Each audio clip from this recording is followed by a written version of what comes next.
Hello students and welcome back to our YouTube channel Vidyam. आज इस video में मैं Anshita Jindal, a graduate from Shriram College of Commerce, मैं तुम्हें करवाने वाली हूँ तुम्हारे बिजनेस स्टडीज के लिए एक और मॉक टेस्ट। तो ऑलरेडी हमने बेटा काफी सारे मॉक टेस्ट इकोनॉमिक्स के, बिजनेस स्टडीज के, अकाउंटेंसी के, CUET 25 के लिए हमारे चैनल पे लाइव कर दिए हैं। आज एक और मॉक टेस्ट हम करने वाले हैं जो कि तुम्हारा CUET 2025 के लिए रहने वाला है बिजनेस स्टडीज का। ठीक है, तो 50 क्वेश्चन यहाँ पर होंगे जो कि 1 घंटे में एज इट इज आपको अपने पेपर में करके आने होंगे। तो यहाँ पर हम ऐसा ही एग्जैक्टली सेम टू सेम जो तुम्हारा सिलेबस है उसके according same to same pattern में एक मॉक टेस्ट करने वाले हैं। ठीक है जी, शुरू करते हैं हमारे पहले क्वेश्चन के साथ। पहले क्वेश्चन बोलता है नेम द प्रोसेस। हमें एक प्रोसेस के बारे में बताना है। जो प्रोसेस क्या है? Process of working with and through others to effectively achieve organisational objectives by efficiently using limited resources in a changing environment. So हमें यहाँ पर पूछा है कि इन चारों में से आंसर क्या है। तुम्हें अभी तक समझ आई गया होगा आंसर मेरा क्या है, मैनेजमेंट। ठीक है, ये एज इट इज पूरी की पूरी मुझे डेफिनेशन दी हुई है। जो डेफिनेशन किसकी है? मैनेजमेंट की डेफिनेशन है। मैनेजमेंट में ही हम वर्ड यूज करते हैं effectively, efficiently, working with and through others, completing objectives. ये सारी की सारी पूरी की पूरी बेटा एज इट इज मैनेजमेंट की डेफिनेशन है। तो आंसर मेरा यहाँ पे क्या होगा? Management. It is a common view that efficient management always satisfy the employees. Which point of feature of management is discussed है। कहते हैं कि अगर तुम्हारी मैनेजमेंट अच्छी है, ठीक है, अगर तुम्हारी मैनेजमेंट एफिशिएंट है तो वो तुम्हारे एम्प्लॉयज को सेटिस्फाई करेगी। तो यहाँ पे कौन से फीचर की बात हो रही है? क्या ये हो रही है कि कंटिन्यूस प्रोसेस है? मुझे कहीं बोला ही नहीं कि लगातार मैनेजमेंट करनी है। नो, ऐसा बात ही नहीं हो रहा कंटिन्यूस का। क्या ये बोले कि मैनेजमेंट बार बार बदल रही है? डायनामिक के बारे में भी नहीं बोला। क्या मुझे ये बोले कि पूरा ग्रुप मिलकर मैनेजमेंट कर रहा है? नहीं, ऐसा भी नहीं बोला। तो मुझे यहाँ पे इनटैंजिबल फोर्स की बात करी गई है कि वो सेटिस्फाई कर रही है एम्प्लॉयज को। एंड सेटिस्फैक्शन मिलना बाय अ गुड मैनेजमेंट वो एक फीलिंग है जिसको तुम देख नहीं सकते हो, टच नहीं कर सकते, you can only feel it, right. तो ये इनटैंजिबल फोर्स होने की मैनेजमेंट की बात कर रहा है। ठीक है जी, अगला क्वेश्चन आता है management is directly concerned with. Management इनमें से किस चीज के बारे में सबसे ज्यादा डायरेक्टली कंसर्न्ड होती है? Management of people, production, sales, responsibilities and management of money. तो देखो तुमने यहाँ पर ऊपर भी मैनेजमेंट की डेफिनेशन में क्या पढ़ा? Working with and through others. ठीक है, तो यहाँ पर सीधे सीधे हमारे लोगों के बारे में बात हो रही है। तो तुम देख सकते हो management is directly concerned with management of people. ठीक है, मैनेजमेंट डायरेक्टली कंसर्न्ड होती है मैनेजमेंट ऑफ पीपल से। इवन तुम प्रिंसिपल्स ऑफ मैनेजमेंट में भी अगर देखोगे, हेनरी फ्योल ने दिया है कि ऑफिस में तुम अपने एम्प्लॉयज को कैसे मैनेज करोगे। टेलर ने दिया है कि तुम फैक्ट्री में अपनी लेबर को, अपने लोगों को फिर से कैसे मैनेज करोगे। तो मेजरली हम यहाँ पे अपनी मैनेजमेंट ऑफ पीपल की बात करते हैं, प्रोडक्शन सेल्स की बात नहीं करते हैं। ऑर्गेनाइजिंग में हम क्या करते हैं? डिपार्टमेंट्स में डिवाइड करते हैं लोगों को, उनको ड्यूटीज बताते हैं, रिस्पॉन्सिबिलिटीज बताते हैं। स्टाफिंग में हम उनको इकट्ठा करते हैं, ट्रेन करते हैं, ठीक है ना। डायरेक्टिंग में हम अपने लोगों को डायरेक्ट करते हैं। ठीक है, तो टेक्निकली पूरी ही मैनेजमेंट में हम लोगों को मैनेज करने की बात करते हैं। Function of management related to the placing the right person at the right job. भैया right person at the right job किसमें प्लेस करोगे? ऑब्वियस सी बात है स्टाफिंग में। ठीक है, स्टाफिंग के अंदर ही तुम करते हो कि राइट इंसान को उसकी राइट जॉब पे रखते हो। तो ये मेरा आंसर क्या होगा? स्टाफिंग। गैंग प्लैंक क्या मतलब होता है? Direct contact, indirect, no contact या फिर अपॉइंटमेंट बिफोर कॉन्टैक्ट। तो हमें पता है गैंग प्लैंक क्या है, हमारे स्केलर चेन की एक एक्सेप्शन है। तो गैंग प्लैंक क्या बोलता है? डायरेक्ट कॉन्टैक्ट कर सकते हो only in the case of emergency. जब इमरजेंसी है तुम एक डायरेक्ट कॉन्टैक्ट कर सकते हो, अदरवाइज नहीं कर सकते हो। ये गैंग प्लैंक में या स्केलर चेन में बोला जाता है। According to which principle of management all the similar activities for the fulfilment of one object must be kept under one authority. कहते हैं सिमिलर एक्टिविटीज जितनी भी हैं, ठीक है, एक ऑब्जेक्टिव को पूरा करने के लिए उनको सिर्फ और सिर्फ एक अथॉरिटी के अंडर रखना चाहिए। कहते हैं एक से ज्यादा अथॉरिटी उनकी नहीं होनी चाहिए। ठीक है, अगर मैं बोल रही हूँ कि मेरा ऑब्जेक्टिव एक है पर उस ऑब्जेक्टिव को पूरा करने के लिए there are more than one authority, तो वो गलत हो जाएगा। ये कौन से प्रिंसिपल ऑफ मैनेजमेंट में बोला गया है? तो बेटा ये मुझे बोला गया है यूनिटी ऑफ डायरेक्शन के प्रिंसिपल में कि there should be one plan and one head for a group of activities having the same objective. तुम्हें अगर याद हो यूनिटी ऑफ डायरेक्शन में एनसीईआरटी की लाइन एज इट इज बोलती है there should be one plan and one head for a group of activities having the same objective. तो ये हमारे को यहाँ पे यूनिटी ऑफ डायरेक्शन की बात करता है। ठीक है जी, अगला क्वेश्चन मुझे बोलता है the principal of management suggested by Henry Fayol. Henry Fayol का किसी प्रिंसिपल के बारे में मुझे पूछा गया है जो क्या कहता है? There should be good superiors at all the levels. हर लेवल पे अच्छे सुपीरियर होने चाहिए। Clear and fair management agreement होना चाहिए। जुडिशियस एप्लीकेशन ऑफ पेनल्टीज होनी चाहिए। कह रहे कि हर लेवल पे तुम्हारे पास क्या होना चाहिए? अच्छे superior, clear and fair agreement होना चाहिए, जुडिशियस एप्लीकेशन ऑफ पेनल्टी होनी चाहिए। तो तुम्हें बहुत क्लियरली समझ आ रहा होगा कि यहाँ पे डिसिप्लिन रखने की बात करी गई है कि no matter what is the level, whether it is the top or or the middle or the lower level, at each and every level हमें जो है बहुत ज्यादा डिसिप्लिन दिखाने की जरूरत है एंड हमें जो है क्लियरली जो पेनल्टीज है उनको टाइम टू टाइम लगाना चाहिए, ठीक है। बिकॉज ऑब्वियसली जब तुम डिसिप्लिन नहीं रखोगे, रूल्स को फॉलो नहीं करोगे, तभी हमें जो है पेनल्टीज लगाने की जरूरत पड़ेगी। तो यहाँ पे क्लियरली वो मुझे किसी रिलेशन की बात नहीं कर रहा कि अथॉरिटी रिस्पॉन्सिबिलिटी का रिलेशन रखो, तुम ऐसी बात नहीं कर रहा। टीम स्पिरिट की भी मुझे बात नहीं कर रहा, मुझे ये भी नहीं कह रहा कि हर चीज अपनी सही जगह पे होनी चाहिए, ऐसा भी कुछ नहीं बोल रहा। तो answer should be discipline. Which of the following techniques and studies are concerned with F W Taylor. Taylor ने इनमें से कौन सी चीजें दी हैं? तो एक चीज तुम्हें याद होनी चाहिए, जो हेनरी फ्योल था उसने ऑफिस से रिलेटेड हमें प्रिंसिपल्स बताए थे, और जो टेलर था उसने फैक्ट्री से रिलेटेड हमें प्रिंसिपल्स, टेक्निक्स, स्टडीज दिए थे। तो फटीग स्टडी टेलर ने दिया था, मेथड स्टडी टेलर ने दिया था, टाइम स्टडी भी टेलर ने दिया था, ठीक है। इसके अलावा मोशन स्टडी भी टेलर ने दी थी, ठीक है। तो चार हमें अलग अलग स्टडीज थी, चारों स्टडीज टेलर ने दी थी। तो आंसर क्या होगा? It should be all of this. Which of the following statements best describes the mental revolution. Mental revolution को इनमें से कौन सी चीज अच्छे से डिस्क्राइब करती है? मेंटल रेवोल्यूशन फिर से हमारा जो है एफडब्ल्यू टेलर, जिसकी अभी अभी हमने बात करी है, उन्होंने ही हमें दिया था, ठीक है जी। Both management and workers require each other. तो बहुत सही बात है कि जो हमारी मैनेजमेंट एंड वर्कर्स है दोनों एक दूसरे की दोनों रिक्वायर्ड हैं, दोनों एक दूसरे के बिना काम नहीं कर सकते। ना मैनेजमेंट वर्कर के बिना कर सकती है, ना वर्कर मैनेजमेंट के बिना कर सकते। तो दैट इज वाई दोनों को साथ में मिलकर रहना चाहिए, मेंटल रेवोल्यूशन होना चाहिए। तो ये सही बात है। Management and worker should not play the game of one upmanship. ऐसा कुछ नहीं बोला कि should not play the game of one upmanship, नहीं, ऐसा कुछ नहीं बोला टेलर ने। It implies a change of attitude of the management only, नहीं जी, दोनों को करना चाहिए। Worker should be paid more than the wages, ऐसा भी नहीं बोला। तो देखो इसने ना तो ये बोला कि सिर्फ वर्कर को ज्यादा पैसा दो, ना तो ये बोला कि सिर्फ मैनेजमेंट अपना मेंटल रेवोल्यूशन लेकर आए, ना इसने ऐसा बोला कि कोई गेम खेलो, नहीं, इसने ऐसा कुछ नहीं बोला है। इसने बोला कि दोनों को, both management and the labour, दोनों को जो है मेंटल रेवोल्यूशन लाना पड़ेगा। तो answer should be only A, जो है मेरा आंसर होगा, ठीक है। Booking of railway tickets through the internet from home और office is an example of. कहते कि पहले तुम्हें जो है जाकर के टिकट बुक करानी पड़ती थी, अब तुम घर से ही कर लेते हो टिकट बुक। तो टेक्नोलॉजी इंप्रूव हो गई है, तो टेक्नोलॉजिकल एनवायरनमेंट है। विच of the following is not an element of social environment. इनमें से कौन सी चीज सोशल एनवायरनमेंट का एलिमेंट नहीं है, सोशल एनवायरनमेंट का हिस्सा नहीं है? Birth and death rates, population shift, constitution of the country and the life expectancy. तो बहुत clearly birth and death rate हमारे देश के लोगों से रिलेटेड है, तो ऑब्वियसली सोसाइटी का हिस्सा है। पॉपुलेशन शिफ्ट भी तुम देखो सोसाइटी का हिस्सा है। लाइफ एक्सपेक्टेंसी, तुम ये तीनों चीजें देखो, ये 1, 2 एंड 3, ये जो तीनों ही चीजें हैं, ये तीनों ही चीजें तुम्हारे देश के लोगों से रिलेटेड है, ठीक है। जब लोगों से रिलेटेड कोई चीज होती है तो वो सोशल एनवायरनमेंट में आती है, क्योंकि अगर पॉपुलेशन कम ज्यादा होगी तुम्हारी डिमांड इफेक्ट होगी, लाइफ एक्सपेक्टेंसी कम या ज्यादा होगा डिमांड इफेक्ट होगी, बर्थ एंड डेथ रेट से भी डिमांड इफेक्ट होगी, ठीक है। तो ये तीनों ही चीजें सोशल एनवायरनमेंट में आती हैं। लेकिन जो कॉन्स्टिट्यूशन ऑफ द कंट्री है, ये हमारा बेटा जी सोशल एनवायरनमेंट में नहीं आता, ये हमारे लीगल में आ सकता है, ठीक है, क्योंकि वो हमारे देश का लॉ है। It's not about people, it's not about society, so वो सोशल एनवायरनमेंट में नहीं आएगा। तो आंसर क्या होगा? ऑप्शन बी होगा।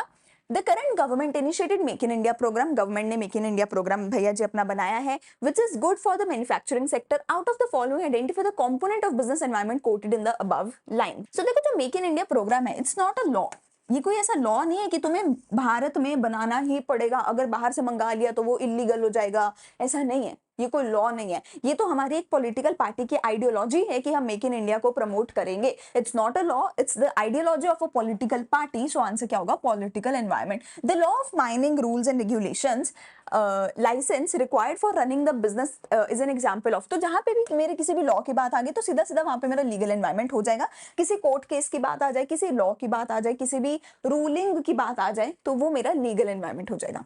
Dash provide the prescribed wage or manner in which a task has to be performed considering the objective। कहते हैं कि हमें prescribed way या एक manner कौन बताता है, ठीक है, एक prescribed manner बताता है काम को करने का। तो वो ये बेटा definition किसकी है? ये definition है method की, ठीक है। इसका आंसर क्या होगा? method।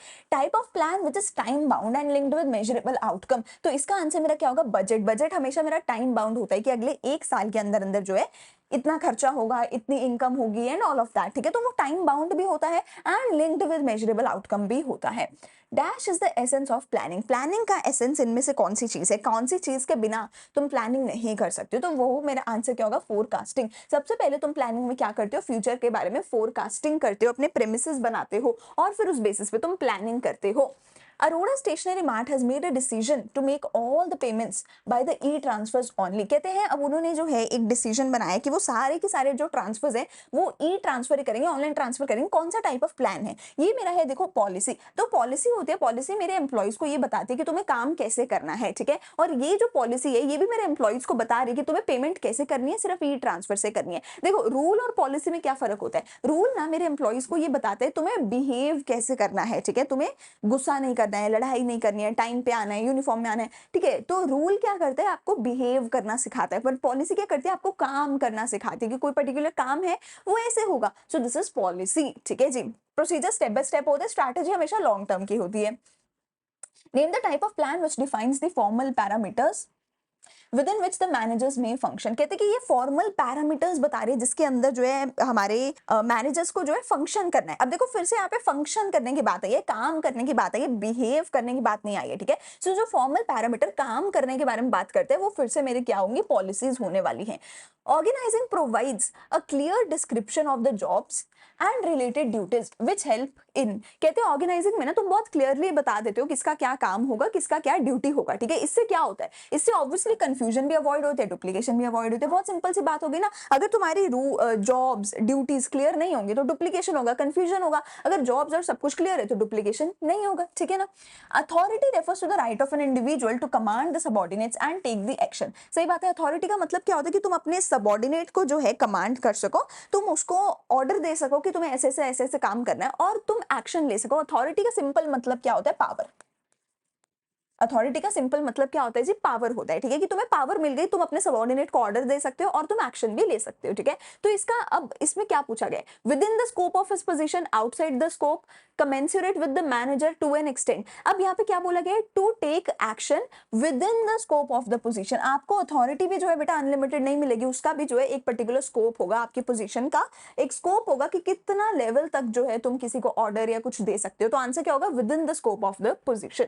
Which of the following is a disadvantage of divisional structure? Divisional structure क्या होता है कि जब तुम अलग अलग क्या कहते हैं प्रोडक्ट्स के बेसिस पर जो है हमारे डिपार्टमेंट्स को डिवाइड करते हो। अगर तुम काम के बेसिस पे डिवाइड करते हो तो उसको फंक्शनल बोला जाता है, अगर प्रोडक्ट के बेसिस पे डिवाइड करते हो तो उसको डिविजनल स्ट्रक्चर बोला जाता है, ठीक है। अब इसमें कौन सी चीज एक डिसएडवांटेज है, leads to inflexibility, inter departmental conflicts, conflict में arise among different divisions with reference to allocation of funds, more emphasis on departmental objectives. तो यहाँ पर ना जो मेरा सीधा सीधा आंसर होगा, देखो डिवीजन डिवीजन, मैं सीधा सीधा कीवर्ड मैचिंग करूंगी और ये मेरा आंसर हो जाएगा। तो डिविजनल स्ट्रक्चर का हमारा जो है डिसएडवांटेज क्या होता है कि कंफ्लिक्ट अराइज हो सकती है अलग अलग डिविजन्स के बीच में with reference to allocation of funds. Simple बात है कि अगर मेरे पास दो चार प्रोडक्ट है, या लेट्स से मैंने क्लास 11th की एक डिवीजन बना दी, क्लास 12th की एक डिवीजन बना दी, क्लास 10th की एक डिवीजन बना दी, तो सबके बीच में जो है कंफ्लिक्ट अराइज हो सकते हैं। तुमने 11th क्लास में तो ज्यादा फंड्स लगाए हैं, 12th पे कम लगाए हैं, सीयूईटी पे कम लगाए, सो ऑन, ठीक है।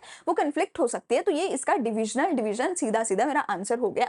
विच of the following can not be delegated, इनमें से कौन सी चीज बेटा डेलीगेट नहीं करी जा सकती है। So it's always your answerability और अकाउंटेबिलिटी जिसको तुम डेलीगेट नहीं कर सकते हो। अथॉरिटी को, रिस्पॉन्सिबिलिटी को तुम डेलीगेट कर सकते हो, मैं अपने जूनियर को बोल सकती हूँ कि अरे जा मेरे बिहाफ पे काम करके आ, लेकिन एट द एंड मेरे सीनियर को जवाब मुझे ही देना पड़ेगा, मेरा जूनियर आके मेरे सीनियर को जवाब नहीं दे सकता। Accountability can not be delegated. Span of management का देखो जी क्या मतलब होता है, ठीक है। स्पैन ऑफ मैनेजमेंट हम इनमें से किसको बोलते हैं, नंबर ऑफ मैनेजर्स जी नहीं, number of subordinates under a superior, इसको हम बोलते हैं स्पैन ऑफ मैनेजमेंट कि एक सुपीरियर के अंडर कितने subordinates at a particular time काम कर रहे हैं, उसको मैं क्या बोलती हूँ, स्पैन ऑफ मैनेजमेंट बोलती हूँ।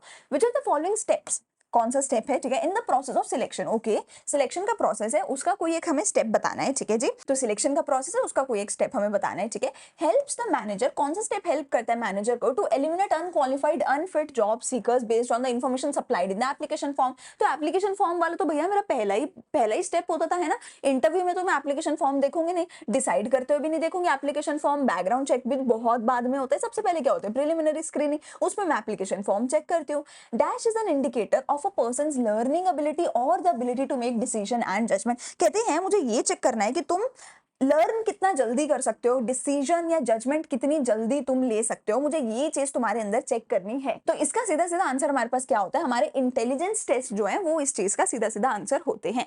सिलेक्शन का मेन पर्पस क्या होता है, सिलेक्शन का मेन पर्पस क्या होता है कि हम सबसे सूटेबल कैंडिडेट को सिलेक्ट कर सके, ठीक है ना। रिक्रूटर को थोड़ी सिलेक्ट करेंगे, बोर्ड मेंबर को थोड़ी सिलेक्ट करेंगे, ज्यादा कैंडिडेट्स को बुलाना तो रिक्रूटमेंट में होता है, सिलेक्शन में नहीं होता। आंसर क्या है, सिलेक्शन में मोस्ट सूटेबल कैंडिडेट को हम सिलेक्ट करेंगे। Most common method of recruitment of employees, employees को रिक्रूट करने का सबसे कॉमन मेथड क्या है, एडवर्टाइजमेंट है कि तुम ऐड दे देते हो। एडवर्टाइजमेंट इसलिए है क्योंकि इससे सबसे ज्यादा लार्ज स्केल पर जो है तुम लोगों को रिक्रूट कर पाते हो, क्योंकि एडवर्टाइजमेंट बहुत सारे लोग देखते हैं, तो सबसे लार्ज स्केल पे एडवर्टाइजमेंट से लोग जो है रिक्रूट करे जाते हैं।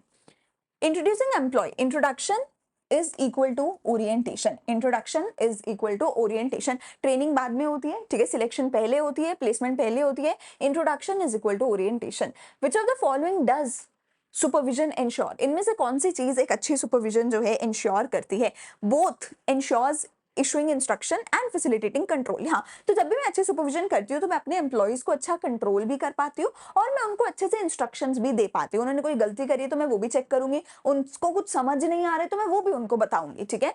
तो दोनों ही चीजें हो जाएंगी, कंट्रोल भी करती हूँ, इंस्ट्रक्शन भी इशू करती हूँ, कंफ्लिक्ट नहीं करवाऊंगी मैं, ऑब्वियसली सुपरविजन में मैं ये दोनों काम करूंगी। Effective motivation in the organisation does not contribute towards, अगर इफेक्टिव मोटिवेशन है ऑर्गेनाइजेशन में तो वो किस चीज के टूवर्ड्स जो है कॉन्ट्रीब्यूट नहीं करने वाली है, ठीक है। Helping to reduce employee turnover, नहीं, वो टर्नओवर को कम करने में मदद करेगी, यानी कि अगर तुम अच्छा मोटिवेट करते हो तो तुम्हारे एम्प्लॉयज जल्दी जल्दी छोड़ के नहीं जाएंगे। Developing performance level of employees, तुम्हारे एम्प्लॉयज का परफॉर्मेंस लेवल भी डेवलप होगा, वो अच्छे से काम कर पाएंगे। Resistance to change in the organisation, हाँ, तो रेजिस्टेंस टू चेंज को कम करने में मदद करेगा, रेजिस्टेंस लाने में मदद नहीं करेगा। तो does not contribute towards resistance, ठीक है, it will contribute towards reducing the resistance to change, या फिर आप कह सकते हो it will contribute towards flexibility, not contributes towards the resistance to change in the organization. So technically ये positive sense में बोला हुआ है, ये भी पॉजिटिव सेंस में, लेकिन ये नेगेटिव सेंस की चीज है, तो इसमें कंट्रीब्यूट नहीं करता क्योंकि मोटिवेशन भी अच्छी चीज है, ठीक है। तो answer will be option B.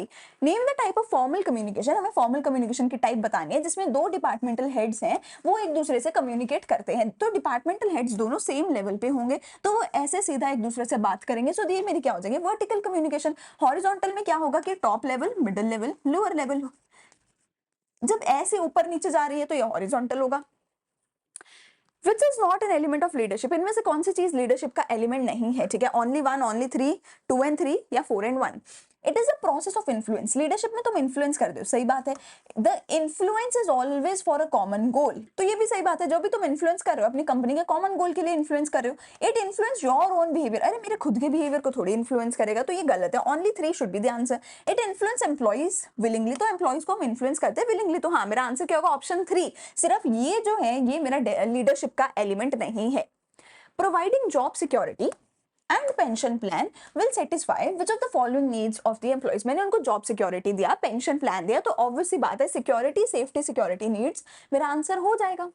Which of the following functions of management completes one cycle of management process and improves the planning in the next cycle? कहते हैं मैनेजमेंट का साइकिल कौन खत्म करेगा, कंप्लीट कौन करेगा, ऑब्वियस बात है लास्ट जो स्टेप है वही तो मैनेजमेंट का साइकिल कंप्लीट करेगा, तो वो क्या होगा, कंट्रोलिंग। प्लस कंट्रोलिंग जब हम करते हैं तो हम फ्यूचर के बारे में भी देखते हैं कि फ्यूचर में इंप्रूव्स प्लानिंग, अगले साइकिल के फर्स्ट स्टेप की, अगले साइकिल की प्लानिंग की को भी हम इंप्रूव करते हैं, तो आंसर क्या होना चाहिए, controlling. The term used to indicate the difference between standard performance and actual performance, तो जब भी हम actual performance और standard performance को चेक करते हैं, एक दूसरे के साथ कंपेयर करते हैं और उनके बीच का हम डिफरेंस निकालते हैं, तो उसको मैं क्या बोलती हूँ, डेविएशन बोलती हूँ। डेविएशन का मतलब ही यही होता है कि मेरी जो एक्चुअल परफॉर्मेंस है वो मेरी स्टैंडर्ड परफॉर्मेंस से कितना ऊपर या नीचे आई है, तो that is called as deviation, difference is called as deviation. A manager should try to set standards in precise quantitative terms to, कहते जो मैनेजर है उसको जो स्टैंडर्ड सेट करने चाहिए ना कंट्रोलिंग के लिए, वो स्टैंडर्ड्स ना क्वांटिटेटिव टर्म्स में, नंबर्स के टर्म्स में सेट करने चाहिए। क्यों, तो देखो बहुत सिंपल सी बात है, अगर तुमने नंबर्स के टर्म में सेट नहीं किया, अगर तुमने क्वालिटी के टर्म्स में सेट किया तो तुम उसको जो है चेक कर ही नहीं पाओगे, उसको तुम कंपेयर नहीं कर पाओगे स्टैंडर्ड परफॉर्मेंस को और एक्चुअल परफॉर्मेंस को। मैं कहती हूँ मुझे 98% मार्क्स लाने हैं, ठीक है, और अगर 98 नहीं आते हैं तो मैं चेक कर सकती हूँ कि भाई 98 से कम आए या ज्यादा आए, लेकिन में कहते हो अच्छे मार्क्स लाने हैं, तो जब मेरे मार्क्स आएंगे मैं डिसाइड ही नहीं कर पाऊंगी कि 95 आए हैं, अच्छे हैं कि बुरे हैं, क्योंकि I don't have a number जिसके साथ मैं कंपेयर कर सकूं। सो कंपैरिजन के लिए मुझे क्वांटिटेटिव टर्म्स में डेटा चाहिए होता है। एक टेक्सटाइल कंपनी डाइवर्सिफाई कर रही थी, स्टार्ट कर रही थी सीमेंट मैन्युफैक्चरिंग कंपनी को, किस तरीके की इन्वेस्टमेंट उसको चाहिए, the investment in fix capital will, अच्छा investment in fix capital will increase, obvious सी बात है, जब वो डाइवर्सिफाई करेगी, जब वो कुछ नया स्टार्ट करेगी तो ऑब्वियस सी बात है अब उसको फिक्स्ड कैपिटल में जो इन्वेस्टमेंट करनी होगी, कैपिटल इन्वेस्टमेंट अब जो उसको करनी होगी वो पहले से इंक्रीज हो जाएगी। What capital out of the following should be used? कौन सी कैपिटल को यूज करना चाहिए अगर हमारे पास लो रेट ऑफ इंटरेस्ट हमें पे करना है? तो बहुत ऑब्वियस बात है, अगर हमें कम रेट ऑफ इंटरेस्ट पे करना है तो फिर हम डेट कैपिटल को यूज करेंगे, वर्किंग कैपिटल को नहीं यूज करेंगे। Equity share, preference share kind of same ही बात हो गई, क्योंकि टेक्निकली दोनों शेयर कैपिटल ही है, तो टेक्निकली दोनों सेम ही बात हो गई। हम इक्विटी प्रेफरेंस का स्प्लिट पढ़ते ही नहीं है हमारे सिलेबस में, हम share capital versus debt capital के बारे में बात करते हैं, ठीक है। सो ये नहीं हो सकता है, मेरा आंसर सीधा सीधा क्या होगा, डेट कैपिटल। जब भी लो रेट ऑफ इंटरेस्ट होता है तो मैं डेट कैपिटल की तरफ जाती हूँ। एक high debt service coverage ratio अगर है मेरी कंपनी में तो वो क्या मुझे इंडिकेट करती है? तो अगर देखो मेरी डेट सर्विस कवरेज रेशो अच्छी है, ठीक है, it is a high debt service coverage ratio, अगर वो अच्छी है इसका मतलब है कि मैं ज्यादा डेट कंपनी में ले सकती हूँ। क्यों? क्योंकि ना it tells me that there is a better ability to meet the cash commitment. It tells me कि भैया मुझे जो भी खर्चे करने हैं उस खर्चे के लिए अच्छा खासा पैसा मेरे पास है, ठीक है। क्योंकि डेट अगर मैं लेती हूँ तो डेट के बदले में मुझे टाइम टू टाइम इंटरेस्ट पे करना पड़ेगा, उस इंटरेस्ट की वजह से मेरे पास ऑल द टाइम पे कैश अवेलेबल होना चाहिए। अगर कैश अवेलेबल नहीं होगा तो मैं इंटरेस्ट पे नहीं कर पाऊंगी। तो डेट सर्विस कवरेज ये चेक करती है कि भैया एसेट चाहे कितने भी हो तुम्हारे पास कैश है ताकि तुम इंटरेस्ट पे कर सको। तो अगर वो अच्छी रेशो है वो बताएगी कि भैया हाँ कैश कमिटमेंट है तो तुम डेट ले सकते हो, कैश अच्छा तुम्हारे पास है।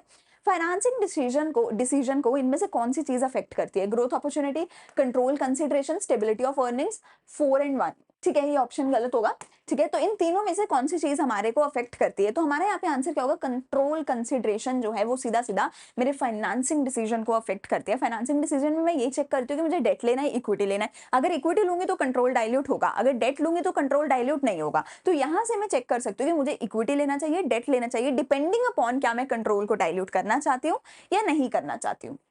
Purchasing a new machine to replace an existing one is an example of, मैंने नई मशीन खरीदी है ताकि मैं पुरानी वाली को जो है रिप्लेस कर सकूं। इसमें मैं कौन सा टाइप ऑफ डिसीजन ले रही हूँ? इसमें मैं एक फिक्स्ड एसेट बनाने का डिसीजन ले रही हूँ, एक लॉन्ग टर्म के लिए इन्वेस्टमेंट का डिसीजन ले रही हूँ। तो यहाँ पर मैं कैपिटल बजटिंग डिसीजन ले रही हूँ। वर्किंग कैपिटल में मेरी मशीन नहीं आती, वर्किंग कैपिटल में मेरा रॉ मटेरियल आता है। डिविडेंड में मैं ये देखती हूँ कि मुझे प्रॉफिट को डिवाइड करना है कि नहीं, इसमें देखती हूँ कि डेट से पैसा लेना है कि इक्विटी से। यहाँ पर मैं लॉन्ग टर्म में एक एसेट में इन्वेस्ट करने की बात कर रही हूँ, तो मेरा आंसर क्या होगा, capital budgeting decision will be my answer.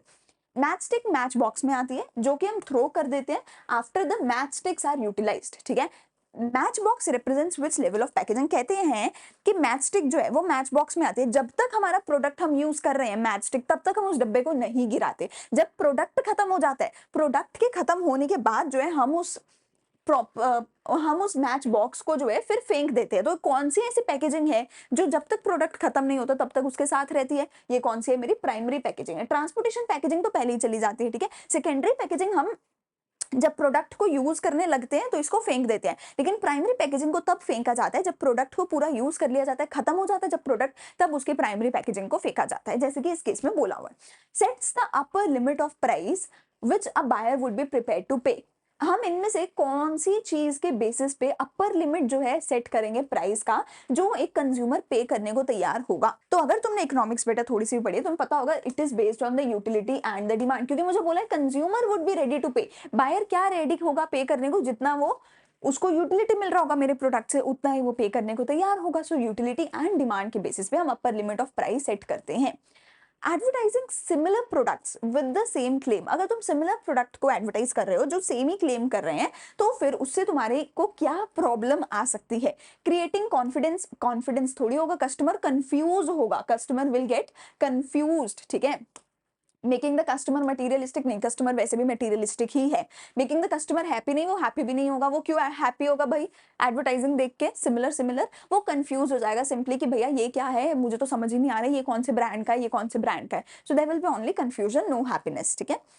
कलश dairy product limited is a successful business of making the milk. Milk बनाने का बिजनेस है। They decided to put a hologram seal on the packet to ensure that the product is not tampered with, यानी कि technically वो product की safety के बारे में सोच रहे हैं। उन्होंने प्रोडक्ट के ऊपर एक सील लगाई है ताकि वो जो प्रोडक्ट है उसका जो पैकेट है वो खराब ना हो जाए, यानी कि वो प्रोडक्ट की सेफ्टी के बारे में सोचा जा रहा है। सेफ्टी के बारे में कब सोचा जाता है? उसकी पैकेजिंग में सोचा जाता है। तुम अगर उसके ऊपर अपने ब्रांड का नाम लिख रहे हो, ब्रांड की उसके प्रोडक्ट की सेफ्टी तो नहीं हुई ना तुम्हारे ब्रांड का नाम लिखने से, तुम उसके ऊपर लेबल लगा रहे हो, प्रोडक्ट सेफ थोड़ी हुआ। तुम स्टैंडर्डाइजिंग कर रहे हो, प्रोडक्ट की सेफ्टी थोड़ी उससे इंश्योर होगी। सेफ्टी तो तब इंश्योर होगी ना जब तुम उसको एक अच्छे कंटेनर में डालोगे, उसके ऊपर सील लगाओगे, कवर लगाओगे, तब उसकी सेफ्टी होगी। तो यहाँ पे पैकेजिंग की बात हो रही है जो कि उसको सेफ बना रहा है प्रोडक्ट को।